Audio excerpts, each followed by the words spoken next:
Hi Mark, this is Edith, and my Chinese name is Lai Zirong, and my student number is S0441039. I am a sophomore in NCUE. The title of the video is Tony Fadell. The first secret of design is noticing. I'm going to begin. In the great 1980s movie The Blues Brothers, there's a scene where John Belch goes to visit Dan Aykroyd in his apartment in Chicago for the very first time. It's a cramped, tiny space, and it's just 3 feet away from the train tracks. As John sits at Dan's bed, a train goes rushing by, rattling everything in the room. John asks, "How often does the train go by?" Dan replies, "So often, you won't even notice it." And then something falls off the wall. We all know what he's talking about.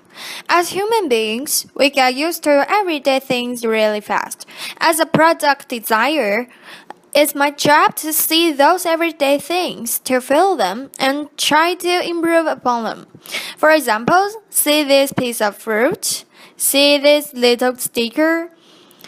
That sticker wasn't there when I was a kid.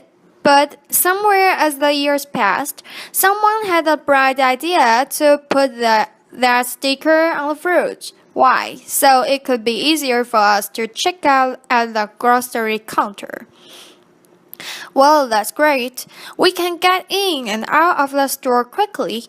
But now there's a new problem. When we get home and we're hungry and we see this ripe, juicy piece of fruit on the counter, we just want to pick it up and eat it. Except now we have to look for a little sticker and dig at it with our nails, damaging the flesh. Then rolling up that sticker, you know what I mean.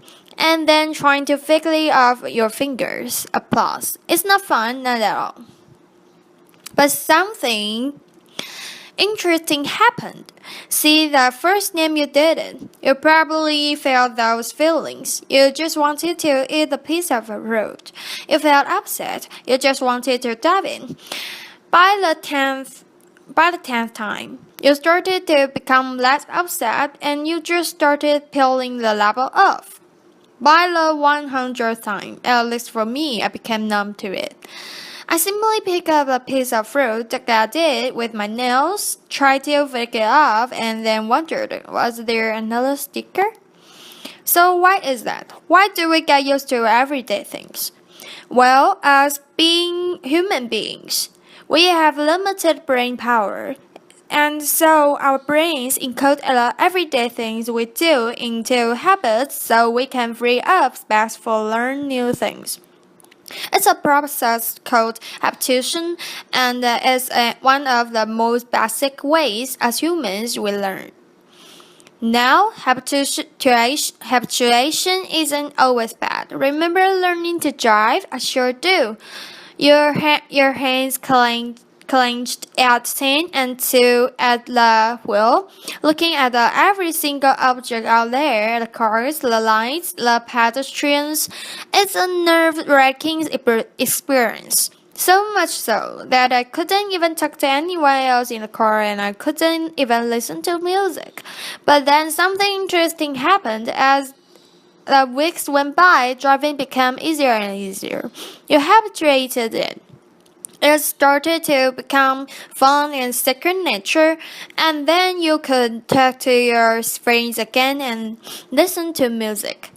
So there's a good reason why our brains habituate things. If we didn't, we'd notice every little detail all the time. It would be exhausting, and we have no time to learn about new things. But sometimes habituation isn't good. If it stops us from noticing the problems that are around us, well, that's bad. And if it stops us from noticing and fixing those problems, well, then that's really bad. Comedians know all about this. Johnny Seinfeld's The entire career was built on noticing those little details, those idiotic things we do every day that we don't even remember. He tells us about the time he visited his friends and he just wanted to take a comfortable shower. He reached out and grabbed the handle and turned it slightly one way. It was 100 degrees too hot. And then he turned it the other way. And it was 100 degrees too cold. He just wanted a comfortable shower. Now we've all been there. We just don't remember it. But Jerry did, and that's a comedian's job. But designers, innovators, and entrepreneurs, it's our job to not just notice those things, but to go one step further and try to fix them. See this is Mary Anderson. In 1902, in New York City, she was visiting. It was a cold, wet, snowy day, and she was warm inside a streetcar. As she was going to her destination, she noticed the driver opening the door to clean off the excess snow so he could drive safely. When he opened the window, though, he let all this cold, wet air inside, making all the passengers miserable. Now, probably, most of those passengers just thought it's a fact of life. He's got to open the door to clean windshields from the inside so that he could stay safe and drive and the passengers could actually stay warm. Oh. So she picked up her straight book right then and there and began drawing what would become the world's first windshield wiper. Now, as a product designer, I try to learn from people like Mary to try to see the world the way it really is, not the way we think it is. Why? Because it's easy to solve a problem that almost everyone sees, but it's hard to solve a problem that almost no one sees. Now, some people think you're born with this ability or you're not, as if Mary Anderson was hardwired but birthed to see the world more clearly. That wasn't the case for me. I had to work at it. During my years at Apple, Steve Jobs challenged us to come into work every day to see our products through the eyes of the customer, the new customer, the one that has fears and possible frustrations and hope for exhilaration, that their new technique product could work straight away from them. He called it staying beginners and wanted to make sure that we focused on those tiny little details to make them faster, easier, and seamless for the new customers. So I remember this clearly. In the very earliest day of the iPod C back in the 90s, being a gadget freak like I am, I would rush out to the store for the very, very latest gadget. If I'd take all the time to get to the store, I'd check out, I'd come back home, I'd start unboxing. And then there was another little sticker, the one that say, charge before use. Wait! What? I can't believe it. I just spent all this time buying this product and now I have to charge before use. I have to wait what feels like an eternity to use that coveted new toy. It was crazy. But you know what? Almost every product back then did that. When it had batteries in it, you had to charge it before you use it.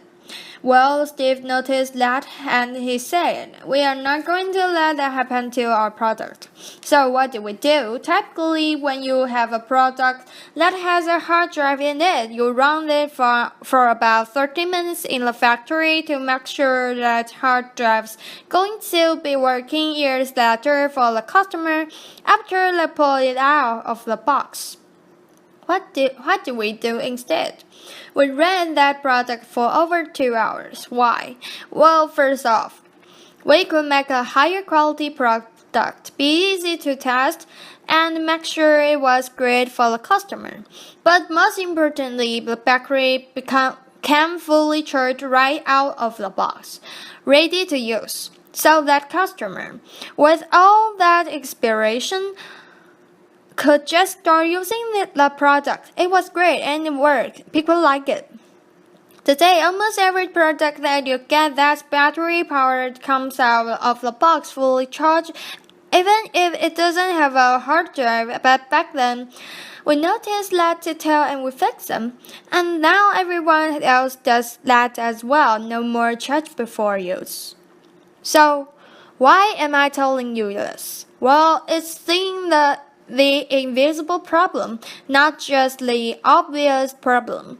That's important, not just for product design, but for everything we do. You see, there are invisible problems all around us, ones we can solve. But first, we need to see them, to feel them. So I'm hesitant to give you any tips about neuroscience or psychology. There's far too many experienced people in the TED community who would know much more about that than I ever will. But let me leave you with a few tips that we all can do to find happy. My first tip is to look broader. You see, when you are tackling a problem, sometimes there's a lot of steps that lead up to that problem, and sometimes a lot of steps after it. If you can take a step back and look broader, maybe you can change some of those boxes before the problem. Maybe you can combine them. Maybe you can remove them altogether to make that better. Take thermostats, for instance. In the 19th, when they first came out, they were really simple to use. You could turn them up and turn them down or turn them down. People understood them. But in 1970s, the energy crisis struck and customers started thinking about how to save energy. So what happened?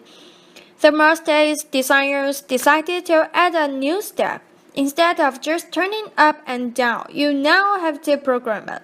So you could tell it the temperature you wanted at a certain time. Now that seemed great. Every thermostat had started adding that feature. But it turned out that no one saved any energy. Now what is that? Well, people couldn't predict the future. They just didn't know how their weeks would change season to season, year to year. So no one was saving energy. And what happened? Thermostat designers went back to the drawing board and they focused on the programming step. They made better UIs. They made better documentation. But still, years later, people were not saving any energy because they just couldn't predict the future. So what did we do? We put a machine learning algorithm instead of the programming that was simply watch when you turned it up and down, when you liked a certain temperature when you got up, or when you went away. And you know what? It worked. People are saving energy without any programming. So it doesn't matter what you're doing. If you take a step back and look at all the boxes, maybe there's a way to remove one or combine them so that you can make that process more simpler. So that's my first tip, look broader. For my second tip is to look closer. One of my greatest teachers was my grandfather. He told me all about the world. He told me how things were built and how they were repaired. The tools and the techniques necessary to make a successful project. I remember one story he told me about screws and about how you need to have the right screws for the right job. There are many different screws: wood screws, metal screws, archer, concrete screws. The list went on and on. Our job is to make products that are easy to install for all of our customers themselves without professionals. So what did we do? I remember that story that my grandfather told me, and so we thought, how many different screws can we put in this box? Was it going to be 2, 3, 4, 5? Because there's so many different wall types. So we thought about it. We optimized it. And we came up with 3 different screws to put in the box. We thought that was going to solve the problem, but it turns out it didn't. So we shipped the product, and people weren't having a great experience. So what did we do? We went back to the drawing board just instantly after we figured out we didn't get it right, and we decided a special screw, a custom screw, much to the chagrin of our investors. They were like, "Why are you spending so much time on a little screw? Get out there and sell more." And we said, "We will sell more if we get this right." And it turned out we did. With that custom little screw, there was just 1 screw in the box that was easy to mount and put on the wall. So, if we focus on those tiny details, the ones we may not see and we look at them as we say, are those important, or is that the way we've always done it? Maybe there's a way to get rid of this. So my last piece of advice is to think younger. Every day I'm confronted with interesting questions from my 3 young kids. They come up with questions like, why can't cars fly around traffic? Or why don't my shoelaces have Velcro instead? Sometimes those questions are smart. My son came to me the other day and I asked him, "Go run out to the mailbox and check it." He looked at me puzzled and said, "Why doesn't the mailbox just check itself and tell us when it has mail?" Laughter. I was like, "That's a pretty good question." So they can ask tons of questions, and sometimes we find out we just don't have the right answers. We said, "Son, that's just the way the world works." So the more we're exposed to something, the more we get used to it. But kids haven't been around long enough to get used to those things. So when they run into problems, they immediately try to solve them. And sometimes they find a better way, and that way really is better. So my advice that we take to heart is to have young people on your team, or people with young minds. Because if you have those young minds, they cause everyone in the room to think younger. Picasso once said, "Every child is an artist." The problem is when he or she grows up is how to remain an artist. We all saw the world more clearly when we saw it for the first time. Before a lifetime of habits got in the way, our challenge is to get back there, to feel that frustration, to see those little details, to look broader, look closer, and to think younger so we can stay beginners. It's not easy. It requires us pushing back against one of the most basic ways we make sense of the world. But if we do, we could do some pretty amazing things. For me, hopefully, that's better product design. For you, that could mean something else, something powerful. Our challenge is to wake up every day and say, how can I experience the world better? And if we do, maybe, just maybe, we can get rid of these dumb little stickers. Thank you very much. Applause. Thank you for listening, Mark.